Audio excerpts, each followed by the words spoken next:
Hello. எல்லாருக்கும் வணக்கம். நான் நம்மளோட இண்டிகேட்டர் நம்ம ப்ரொவைட் பண்ணிக்கிட்டுருக்கோம். நம்மளோட இண்டிகேட்டரோட ஒரு மெயின் விஷயத்தை தான், ஒரு மெயின் பாயிண்ட்டு, ஒரு இன்ட்ராடேயில் சென்செக்ஸ்னாலும் சரி, நிஃப்டினாலும் சரி, பேங்க் நிஃப்டினாலும் சரி, நம்ம ஸ்டாக் மார்க்கெட்னாலும் சரி, உங்களுக்கு நம்ம இண்டிகேட்டர் ரொம்ப சூட்டபுளாக இருக்கும். மெயினாக இன்ட்ராடே பண்ணுறவங்களுக்கு நல்ல குறிப்பிட்ட பாயிண்ட்டு, ஒரு 40 பாயிண்ட்டு 30 பாயிண்ட் ஈஸியாக ரீச் பண்ணுறதுக்கு நம்மளோட இண்டிகேட்டர் உங்களுக்கு பயன்படும். உங்களுக்கு நான் அதை இப்போ இந்த வீடியோவில் உடனே சொல்கிறேன்.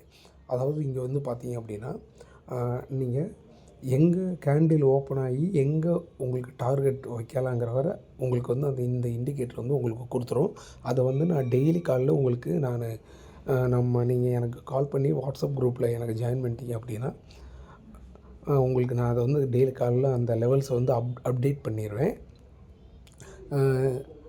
அதுக்கப்புறம் நீங்கள் இந்த கால்ஸை வச்சு இன்ட்ராடே எடுத்துகிட்டு நீங்கள் ஒரு சிம்பிள் ப்ராஃபிட் பண்ணிவிட்டு நீங்கள் போயிடலாம். இதில் உங்களுக்கு என்ன அப்படின்னா, டார்கெட் கிடச்சிரும் ஈஸியாக. இவ்வளோ நாள் நீங்கள் பண்ணியிருப்பீங்க, உங்களுக்கு டார்கெட் என்னன்னு சொல்லிட்டு தெரியாமல் இருக்கும். இப்போ இந்த வீடியோவில் நான் அதை உங்களுக்கு சொல்லிடுறேன். அது எப்படி அப்படின்னா, இப்போ பார்த்தீங்கன்னா, இங்கே பார்த்தீங்கன்னா க்ரீன் லைன், ரெட் லைன் இருக்குது. இப்போ இங்கே கேண்டில் இருக்குது. இப்போ இந்த க்ரீன் லைன் இருக்குல்ல, இந்த க்ரீன் லைனுக்கு கீழே கேண்டில் ஓப்பன் ஆச்சுன்னா அது டவுன் ட்ரெண்டாக இருக்கும். இந்த ரெட் லைன் இருக்குல்ல, அதுக்கு மேலே மார்க்கெட் ஓப்பன் ஆச்சுன்னா அது அப்பில் இருக்கும்.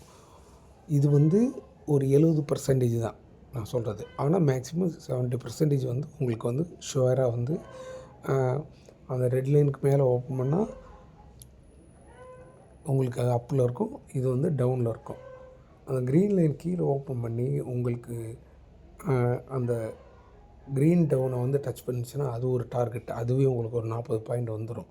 அதுக்கப்புறம் ரெட் லைனுக்கு மேலே ஓப்பன் பண்ணி அந்த ரெட் அவுட்டை உங்களுக்கு டச் பண்ணிச்சுன்னா அது ஒரு 40 பாயிண்ட். அது ஒரு உங்களுக்கு டார்கெட்டாக இருக்கும். இல்லைன்னா மேலே டார்கெட் 1ம் போகலாம்.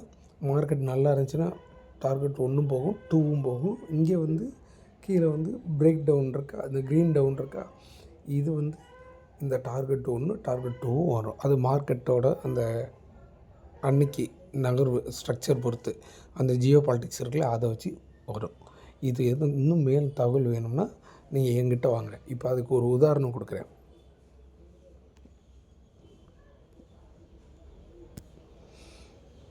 இப்போ இங்கே பாருங்கள், இங்கே 31ஆந்தேதின்னு போட்டிருக்கு. மார்க்கெட் அந்த ரெட் லைன் இருக்குல்ல, அதுக்கு கீழே ஓப்பன் ஆகிட்டு மேலே போய் முடிஞ்சிருக்கு கேண்டில். அப்போ மார்க்கெட் எங்கே போயிருக்கு பாருங்கள், டார்கெட்டே அடித்து மேலே போயிருக்கா. அதே மாதிரி இந்த க்ரீன் லைனுக்கு கீழே ஓப்பன் ஆகிடுச்சு, அன்றைக்கி டவுனில் போயிருக்கும். இது ஷுவராக ஒரு 70% இந்த மாதிரி வழக்கமாக நடக்கும். ஜியோ பாலிட்டிக்ஸ் வச்சு அப் அண்ட் டவுன்ஸு இருக்கும்.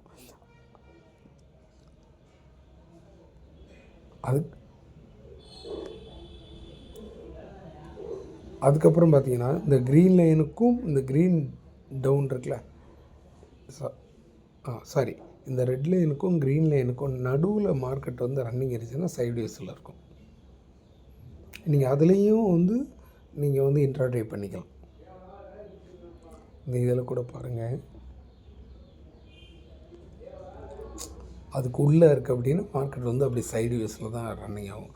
அது க்ரீன் லைனில் இங்கே கேண்டில் ஓப்பன் ஆகி இங்கே மேலே ரெட் லைன் வர டச் ஆகும். உங்களுக்கு அதுவே இதுக்குள்ளே மூவ்மெண்ட் ஆச்சுன்னா அந்த சைடுவேஸ்லேயே உங்களுக்கு மார்க்கெட் டார்கெட் கொடுக்கும். எதுவும் டவுட்னால் எனக்கு கால் பண்ணுங்கள். நன்றி.